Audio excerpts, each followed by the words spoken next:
নমস্কার বন্ধুরা, কেমন আছেন আপনারা সবাই? আশা করি সবাই খুব ভালো আছেন।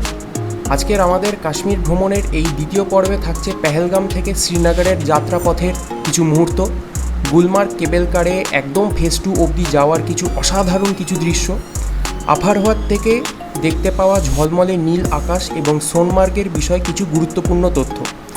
তো দেখতে থাকুন আমাদের এই ব্লগটি আজকের। আমি আপনাদের সাথে কথা বলছি আমাদের আজকের এই ব্লগে।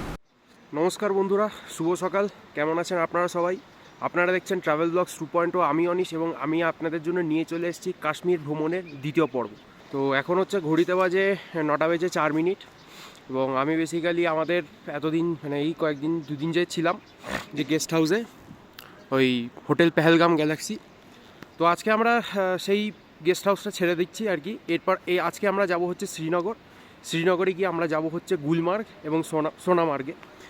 তো ওখানে যাব, ওখানে একটা গুলমার্গে মোস্ট প্রবাবলি, গুলমার্গেই ওই গন্ডোলা রাইড ওটা নেবো। আমি অ্যাকচুয়ালি সেকেন্ড ফেজের জন্য বুক করেছি, সেকেন্ড ফেজ অবধি বুক করেছি, কিন্তু সেকেন্ড ফেজ কতটা কী করতে পারবো আমি জানি না, কারণ ওটা কিন্তু অনেকটাই উঁচুতে, ঠিক আছে, প্রায় 14,000 ফিট উঁচুতে।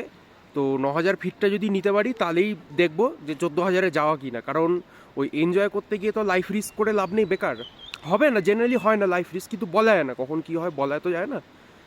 তো যাই হোক, আর হয়তো আধ ঘন্টার মধ্যে আমরা আমাদের এই গেস্ট হাউস ছেড়ে দিয়ে আমরা রওনা দেবো শ্রীনগরের উদ্দেশ্যে। ভিডিও পুরো আপনারা দেখতে থাকুন আমাদের আজকের এই ভ্লগ। যাই হোক, তো আমরা আর কিছুক্ষণের মধ্যে রওনা দেবো শ্রীনগরের উদ্দেশ্যে, আর হয়তো 15 মিনিট আধ ঘন্টা পর। তো আপনাদের সাথে আমি কথা বলবো শ্রীনগরে গিয়ে, এবং তার মাঝখানে যদি আর দেখানোর মতন যদি কিছু থাকে সেটা আমি আপনাদেরকে দেখাবো, কারণ ম্যাক্সিমামটাই জার্নি।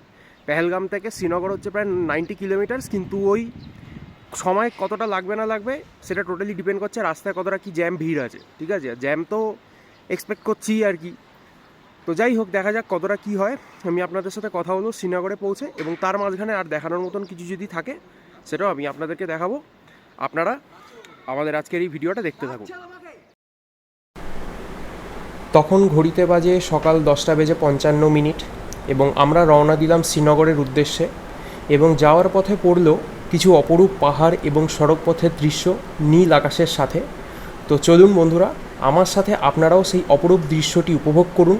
আমি কথা বলছি আপনাদের সাথে আবার শ্রীনগরে।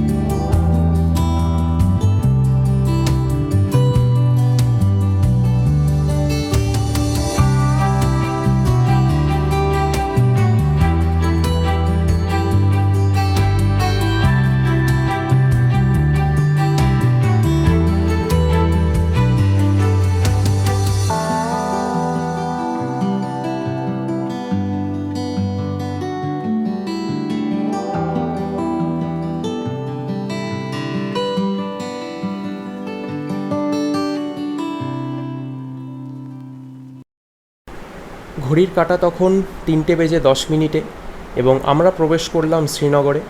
সেখানে পৌঁছে আমরা খাওয়া দাওয়া করে চলে যাই আমাদের হোটেলে, এবং আমাদের ভ্রমণ শুরু করি আগামীকাল থেকে। বন্ধুরা, এখন ঘড়িতে বাজে হচ্ছে 5:25 এবং আমরা পেহেলগাম থেকে রওনা দিয়েছিলাম সকাল 9:30। তো 9:30তে আমরা রওনা দিয়েছিলাম, এবং আমরা শ্রীনগরে 5 ঘন্টার রাস্তা অতিক্রম করে আমরা অবশেষে পৌঁছালাম শ্রীনগর মোটামুটি আমরা 2:30টার সময় পৌঁছে গেছিলাম। অ্যাকচুয়ালি আরও কম সময় লাগতো, কিন্তু যেহেতু আমাদের গাড়ি রাস্তায় মাঝখানে অনেকক্ষণ দাঁড়িয়েছিল, এই কেউ লাঞ্চ করছিল, ব্রেকফাস্ট করা হচ্ছিল, তারপর অন্যান্য ছোটো ছোটো জায়গায় আর কি, যেগুলো সাইড ভিউ পয়েন্ট যেগুলো, সেখানে আর কি দাঁড়িয়ে সবাই ছবি টবি তুলছিল, যার জন্য অ্যাডিশনাল টাইম লেগে গেছিলো। তো শ্রীনগরে আমরা আপাতত যে হোটেলে আছি, আমি জানি না আপনারা আমাকে ঠিক মতন দেখতে পাবেন কি না, কারণ খুব কম আলো, আমি একদম জানলার ধারে দাঁড়িয়ে কথা বলছি, আর আমাদের ঘরে কারেন্টও নেই, ঠিক আছে। এখন বিকেল হতে চলেছে, একটু পরে সন্ধে হয়ে যাবে। আমার ইচ্ছা ছিল আমি ইন্ট্রোটা আর কি বাইরে নেবো, কারণ আমরা যে গেস্ট হাউসে আছি এটা কিন্তু একদম ডাল লেকের পাশে, ঠিক আছে। আর ডাল লেক কিন্তু অনেকটাই বড় লেক, ঠিক আছে, অনেকটাই বড় লেক। যদি এখানে বোটিং করার সুযোগ যদি পাই তো ডেফিনেটলি দেখাবো। তো যাই হোক, আমরা মানে আমি আর কি ঠিক করেছিলাম যে ইন্ট্রোটা হয়তো বাইরে দাঁড়িয়ে নেব, আমাদের গেস্ট হাউসের বাইরে, কিন্তু বাইরে তেমন একটি আর কি সুটেবল জায়গা পাইনি, এবং আর কি একটু লাগেজ টাগেজ আমাকে একটু হ্যান্ডলিং করতে হচ্ছিলো, ম্যানেজমেন্ট করতে হচ্ছিলো। এই জন্যই আর কি, সব কারণের জন্যই আর কি ইন্ট্রোটা তোলা হয়নি, সেই জন্য আমি আমার রুমেই তুললাম। তো যাই হোক, আজকে তো আর কোথাও তেমন বেরোনোর নেই, আজকে রেস্ট নেবো। কালকে বেরোবো গুলমার্গ এবং পরশু বেরোবো সোনামার্গ, ঠিক আছে? তো কালকে এবং পরশুর যে আমরা যে ঘুরবো সেই ভিডিওটা আমি চেষ্টা করবো একই জায়গায় দেওয়ার, যদি কম টাইমের মধ্যে মানে কম ক্লিপস যদি হয়, ঠিক আছে? যদি কম ক্লিপস যদি হয় এই কালকের আর পরশুর, তাহলে সবগুলোকে একসাথেই আমি এটার সাথে দিয়ে দেবো। আর যদি আর কি ভিডিও যদি বড় হয়ে যায়, ক্লিপস যদি বেশি হয়, তো অবভিয়াসলি কথা আমাকে আলাদা আলাদা করেই দিতে হবে। তো যাই হোক, আমরা এখন এখানে এসে গেছি, আমি আপাতত একটু রেস্ট নিই, আপনাদের সাথে দেখা হবে আবার কালকে।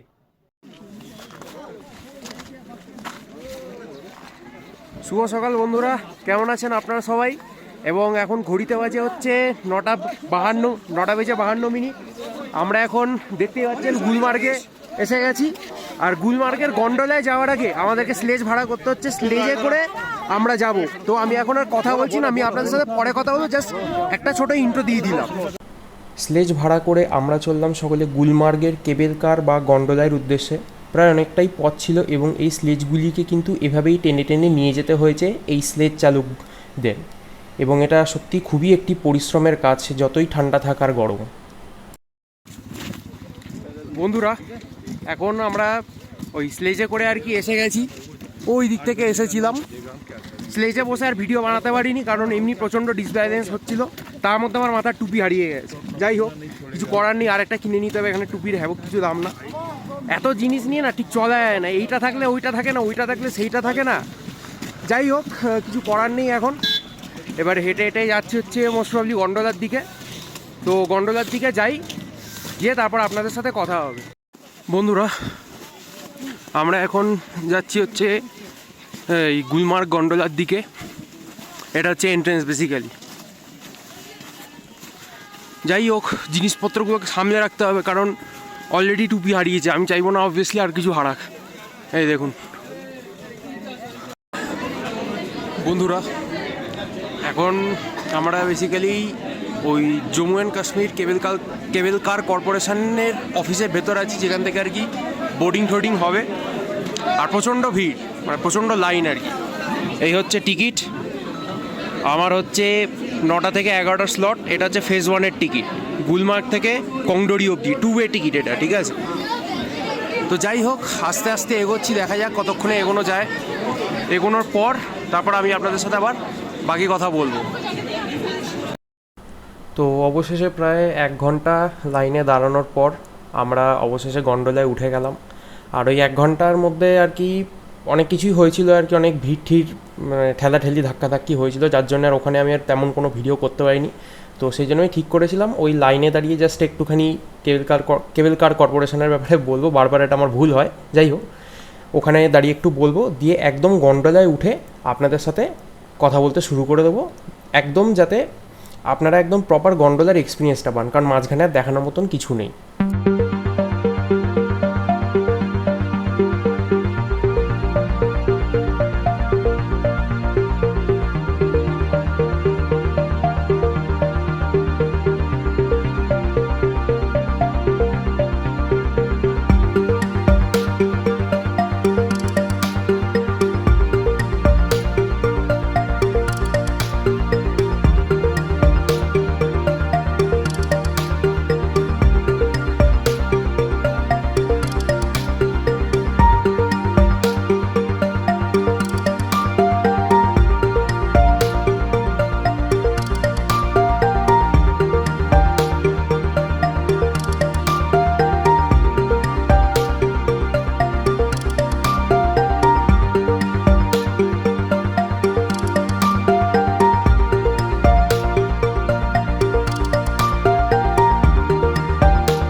বন্ধুরা, আমরা আমাদের ফার্স্ট ফেজ কমপ্লিট করে চলে এলাম এখানে।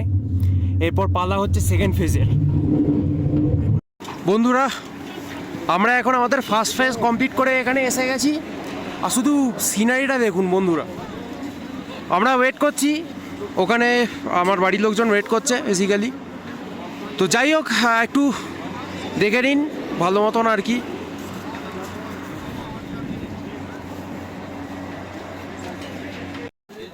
আর বন্ধুরা, ওই যে আমার আঙ্গুল বরাবর দেখতে পাচ্ছেন, ক্যামেরা অতটা ভালো বোঝা যাবে না, প্রথম কথা আলট্রা ওয়াইড অ্যাঙ্গেল। ওই দাঁড়ান, হ্যাঁ, ওই আঙ্গুল বরাবর যে জায়গাটা দেখতে পাচ্ছেন ওটা হচ্ছে সেকেন্ড ফেজের টপ, ওটা আরও উঁচু। আর মোটামুটি এখানেই একদম বিশাল ঠান্ডা, খুব ড্রাই এয়ার বইছে। যাই হোক, যাওয়া যাক সেকেন্ড ফেজের দিকে। এবার দেখা যাক কীরকম আর কতটা কী মজা আসে না আসে, সবই আপনাদের দেখাবো। এখানে ওয়াশরুমেরও ফ্যাসিলিটি আছে। ওয়াশরুমের ফ্যাসিলিটি তো সব জায়গাতেই রাখতে পারে। আকাশের যা কালার বন্ধুরা, মানে এরকম এয়ার আর কোথাও, এরকম হাওয়া কোথাও নিতে পারবেন না বন্ধুরা, সত্যি কথা বলছি একদম। বন্ধুরা, এখন ঘড়িতে বাজে হচ্ছে 12:10। ফার্স্ট ফেজ আমাদের কমপ্লিট। সেকেন্ড ফেজের জন্য ওয়েট করছি। আর ওই সেকেন্ড ফেজের জন্যে কেবল কারগুলো যাচ্ছে ওই যে সব। কিন্তু ওইদিকে গেট এখনও আমাদের বন্ধ আছে, ওই দিকটাতে গেট আমাদের এখনও বন্ধ আছে। জানি না আমাদেরটা কখন খুলবে, এক একটার জন্য এক একটা টাইম স্লট আর কি। আর এখানে হচ্ছে মানে কি বলবো, শুধু সিনারিগুলো দেখুন, মানে মনেই হচ্ছে না সত্যি, মনে হচ্ছে যেন পুরো আঁকা। এতদিন এগুলো বসে বসে টিভিতে দেখতাম, ভিডিওতে দেখতাম, ইউটিউবে দেখতাম। আজকে যখন রিয়েল লাইফে দেখতে পাচ্ছি না, তখন দেখে মনে হচ্ছে যে কতটা অ্যামেজিং এগুলো। মানে সত্যি, মানে লাইফ টাইমে তো একবার আপনাদের তো করতেই হবে, যদি আপনারা প্রাকৃতিক সৌন্দর্য দেখতে চান। তা আবার একদম বরফে ঢাকা নীল আকাশ। বন্ধুরা, এখন ঘড়িতে বাজে হচ্ছে 12:16। এখনও আমাদের ফেস টু ফেস সময় হয়নি, আমি জানি না কেন। তো যাই হোক, কী করবো টাইম পাস করার জন্যে আর কি একটু বরফ নিয়ে খেলছি। আমি একটুখানি খেলা করছিলাম কিছুক্ষণ আগে, দেখি লাগলো না, লাগলো না, লাগলো না, আবার মারো শালা। উঠছেও না, শক্ত হয়ে গেছে পুরো, এইটুকু উঠলো, উঠছেও না। আমি বাঁ হাত দিয়ে, ডান হাত দিয়ে ভালো ছুটতে পারি, বাঁ হাত আমি অত পারি না, যার জন্য আর কি বাঁ হাত দিয়ে ভালো ছুটতে পারছি না। যাই হোক, কিন্তু যে গ্লাভসটা আমার হাতে আছে ওটা বাঁ হাতে পরারই গ্লাভস, সেই জন্য বাঁ হাত দিয়ে আর কি বরফ তুলছি। দেখি একটা তো মেরেই ছাড়বো বাঁ হাত দিয়ে আজকে, দেখি লাগে কিনা। ওই সাইড দিয়ে বেরিয়ে যাচ্ছে আর কি। যাই হোক, এবার ডান হাতের গ্লাভসটা পরে নিয়েছি, এবার দেখা যাক কতটা কী হয়। এবার একটা মারবো,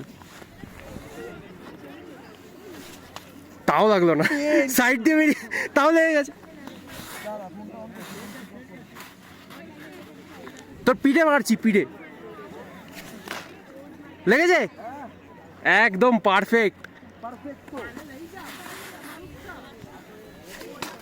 এই তো, এইবার হচ্ছে একদম আসল শটগুলো লাগছে এবার। যাই হোক, বরফ ছুঁড়ে মেরেছি, একদম নিশানায় লেগেছে। মানে কোন নিশানায় লেগেছে সেটা আপনারা বুঝে নিন। বাঁ হাত দিয়ে মারতে পারছিলাম না, সেই জন্য ডান হাত দিয়ে মেরে দেখিয়ে দিলাম আপনাদের। বন্ধুরা, এখন বাজে 1:10 এবং আমরা অবশেষে আমাদের সেকেন্ড ফেজের দিকে এগোচ্ছি। আর কিছুক্ষণের মধ্যে আমরা আমাদের সেকেন্ড ফেজের যে গন্ডোলা রাইড সেটা শুরু করব এবং আপনাদের দেখাবো কিছু সুন্দর সুন্দর সিনারি কি ওই তুলে টাইম ল্যাপস করে দেবো, ঠিক আছে? তো যাই হোক, ভিডিওটা দেখতে থাকুন, আমি আপনাদের সাথে কথা বলছি গন্ডোলা রাইডে। বন্ধুরা, এখন বাজে 1:35 এবং সেই মোটামুটি আধ ঘন্টা ধরে এখানে দাঁড়িয়ে আছি, ঠিক আছে? মানে এত লম্বা লাইনটা আপনাদের হয়তো একটা মনে হচ্ছে, কিন্তু লাইনটা হচ্ছে পেঁচিয়ে এসছে। আর এই হচ্ছে আমার ফেজ 2 এর টিকিট, কোংডোরি থেকে আফারবাদ অবধি 2 ওয়ে টিকিট, এটা একটা। আর এটার স্লট হচ্ছে 9 AM থেকে 1টার মধ্যে। তো যাই হোক, এখন অলরেডি 1:30 বেজে গেছে, দেখা যাক কখন আর কি গন্ডোলায় চাপতে পারি।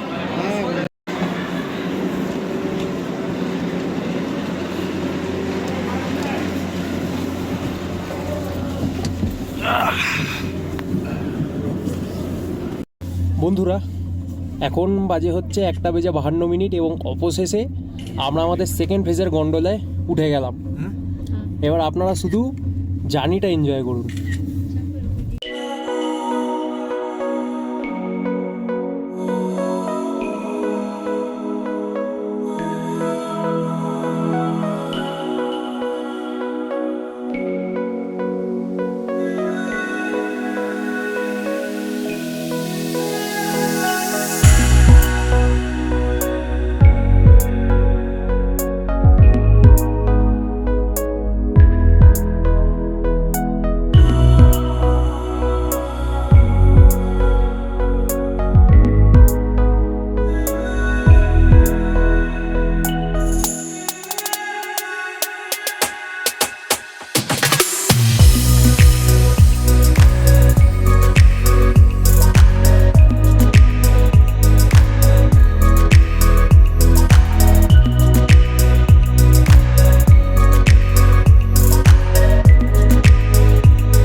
এই ঢুকে গেলাম, ব্যাস।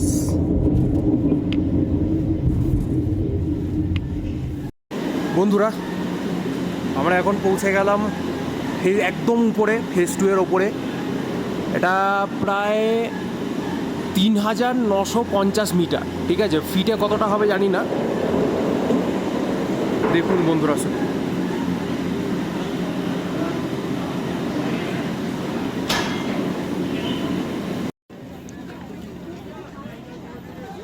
বন্ধুরা এখন হচ্ছে আমরা প্রায়, আমি জেনে নিলাম 14,000 ফিট ওপরে, ঠিক আছে। আর প্রচণ্ড ঠান্ডা এখানে, প্রচণ্ড, মানে একটা হাত পকেটে ঢুকিয়ে আর একটা হাত দিয়ে স্টিক ধরছি, আর তারপরেই আবার অল্টারনেট করতে হচ্ছে, প্রচণ্ড ঠান্ডা এখানে। যাই হোক, একটা কায়দা করে ধরতে হবে এরপর এটাকে, কারণ ওরকম বারবার অল্টারনেট করলে তো জিনিসটা হবে না। যাই হোক, নেমে তারপর কায়দা করে ধরছি।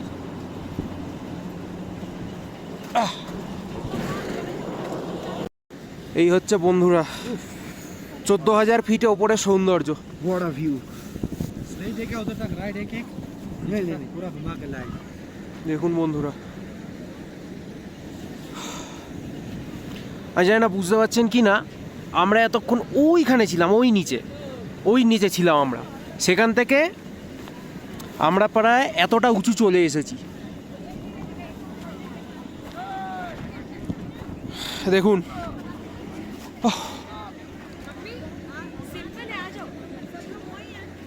আর দারুণ সৌন্দর্য, দারুণ।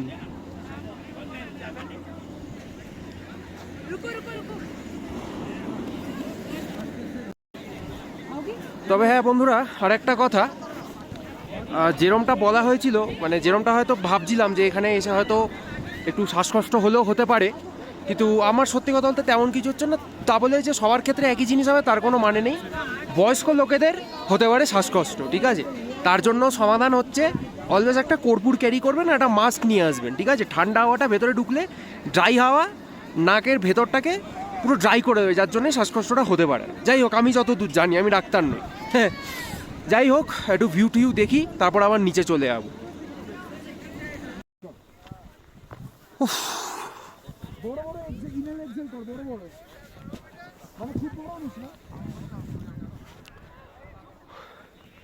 এই ভিউ অসাধারণ ভিউ বন্ধুরা। একই কথাই বারবার বলবো, আমি জানি, আমি মানে একই কথা অনেকবার বলছি, আর অনেক মানে বলছি আর কি, অনেক কথা বলছি, কিন্তু মানে এত সুন্দর দৃশ্য না, আমি জীবনে প্রথমবার দেখছি, সেই জন্যই আর কি বলতে পারেন এক প্রকার এক্সাইটমেন্টের জন্য এত কিছু বলছি। তবে যাই হোক, আমি আর বেশি কথা বলবো না, কারণ দম ফুরিয়ে গেলে মুশকিল। শুধু আপনারা দেখুন।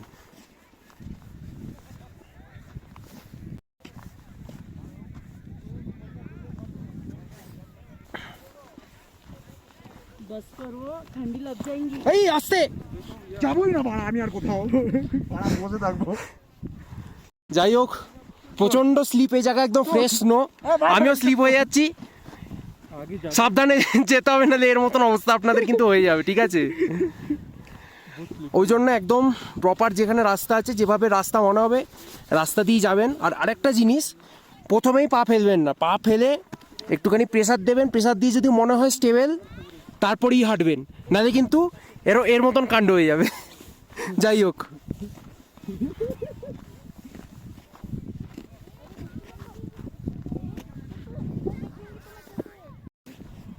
বন্ধুরা, তো যাই হোক, অনেক মজা করলাম এখানে। এবার যাচ্ছি আমরা আমাদের গন্ডোলা স্টেশনের দিকে নিচে নামার জন্য। আর মোটামুটি এই সানগ্লাসটা খুলে একটু ন্যাচারাল ভিশন, ঠিক আছে, সানগ্লাস তো বেসিক্যালি একটা ফিল্টারের কাজ করছে, এই ন্যাচারাল ভিশন দিয়ে আর কি পুরো দেখলাম তো চারিদিকটা, মনে দেখে, আর সূর্যের মানে আলোটা এতটাই বেশি না, মনে হচ্ছে যেন কেউ বরফের ব্রাইটনেস বাড়িয়ে দিয়েছে, মানে দরকারের থেকে বেশি সাদা মনে হচ্ছে, মানে কিছু বোঝাই যাচ্ছে না, পুরো সাদা, ধবধবে সাদা, কোনো ছায়াগুলোও বোঝা যাচ্ছে না।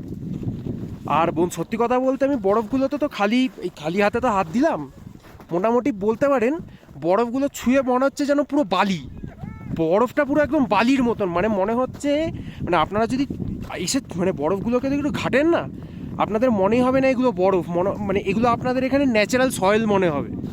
এতক্ষণ যখন নিচে ছিলাম, ওই বরফগুলো যখন হাত দিচ্ছিলাম, তখন মনে হচ্ছিল আর কি, মানে যারা আর কি ছোটোবেলায় ফ্রিজে হাত ঢুকিয়েছেন, বরফের ফ্রিজারে হাত ঢুকিয়ে বরফটা যেরকম ফিল করেছেন, ওরম ফিল করতে, তখন যেরকম লাগে একটু খড়খড়া টাইপের, একটু খসখসা টাইপের, কিন্তু এখানে যখন বরফে হাত দিচ্ছি না, পুরো বালি, মানে মনে হচ্ছে এটাই যেন, এটা ওই বরফটাই যেন এটা ন্যাচারাল সয়েল। আধার কার্ডটা খুঁজে পাচ্ছি।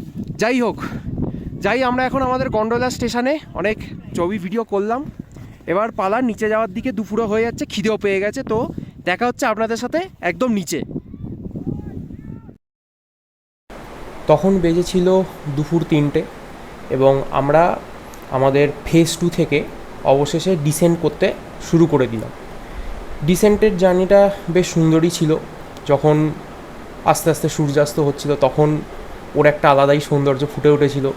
তো আমরা আমাদের ডিসেন্টেরও কিছু ফুটেজ আপনাদের সাথে শেয়ার করছি, আপনারা দেখবেন বসে।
তো গতকাল গুলমার্গে কিছু স্মরণীয় মুহূর্ত কাটানোর পর পরের দিন চলে এলাম আমরা সোনমার্গ।